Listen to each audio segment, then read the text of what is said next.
19 years after this railway worker slipped into a coma, he awoke to reveal his astonishing story.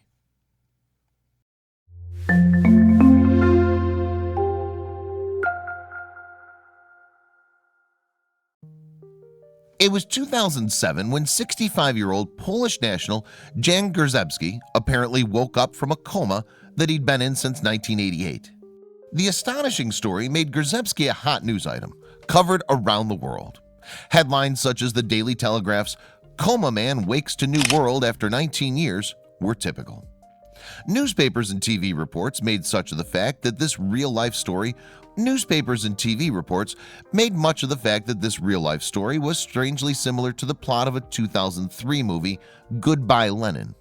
In the film, a family in East Berlin decides to hide the fall of the Berlin Wall and East German communism from their aged pro-communist mother after she emerges from a coma in 1990. Most of the media stories warmed to this scheme. Poland had changed a lot over the previous 2 decades. The BBC quoted a Polish TV station interview with Korzybski. "Now I see people on the streets with mobile phones, and there are so many goods in the shops it makes my head spin," he was reported as saying. Meanwhile, the Daily Telegraph quoted Korzybski as saying, "When I went into a coma, there was only tea and vinegar in the shops. Meat was rationed, and huge petrol queues were everywhere." Now Korzybski had emerged from his coma to a land of relatively plenty. Korzybski's story seemed to be that he'd been a railway worker before an accident involving a blow to the head that had sent him into a 19-year coma. All those years, apparently, he'd had to depend on his faithful wife, Gertruda, to nurse him. Finally, he'd woken up, despite doctors initially saying he'd only live for 2 or 3 years. Speaking to the Polsat television station, Gertruda said, "I cried a lot and I prayed a lot. Those who came to see us kept asking, when is he going to die?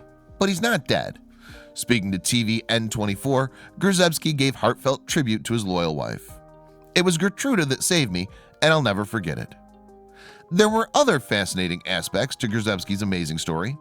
In 1988, when his coma started, he had 4 children. By the time of his apparent awakening in 2007, he had 11 grandchildren.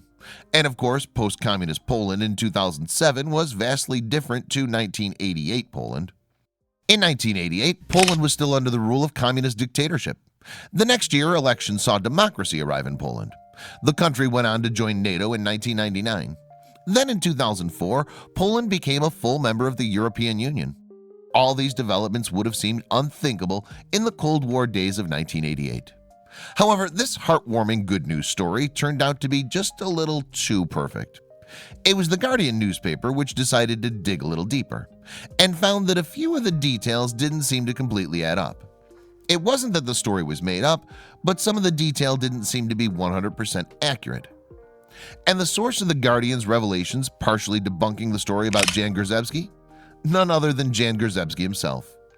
"I never said any of those things. I was not in a coma for 19 years. I only spoke to one journalist and what they wrote was not true. And every time the story was printed, new things emerged," said Korzybski. Korzybski confirmed that he had indeed been involved in an accident back in 1988, but in the aftermath of the accident, the coma had only lasted 4 years, not 19. He had, however, been wheelchair-bound since the accident. He then went on to debunk the whole Goodbye Lenin angle of the story, the idea that he'd fallen into a coma in one world and woken up in a completely different one. "I saw all the things that they claimed I'd not seen, although I could not always express myself. I saw the news on TV, so I was informed, and I also met my grandchildren," Korzybski told The Guardian. And confirmation of Korzybski's assertions about his condition came from his medic, Dr. Wojciech Postrowski, said that although Jan had certainly been disabled over the 19 years, he had not been in a full coma the whole time. The doctor confirmed that the coma had lasted only 4 years from the date of the original accident.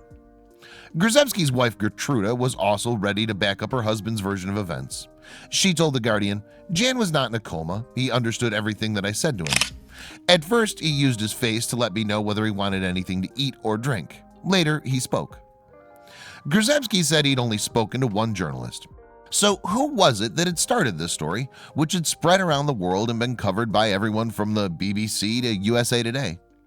It transpired that it had been a reporter from the local newspaper Gazeta Dildowska. The Guardian spoke to Gazeta Dildowska editor-in-chief Małgorzata Krzyżanska. Obviously, not one to take the allegations of exaggeration and falsehood lying down, she declared, "It's not a lie. The thing is, there are different kind of comas."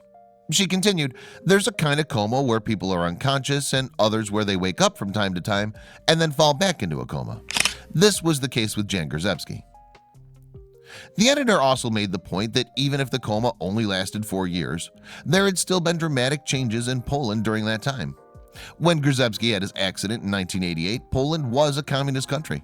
When he awoke 4 years later in 1992, democracy had prevailed.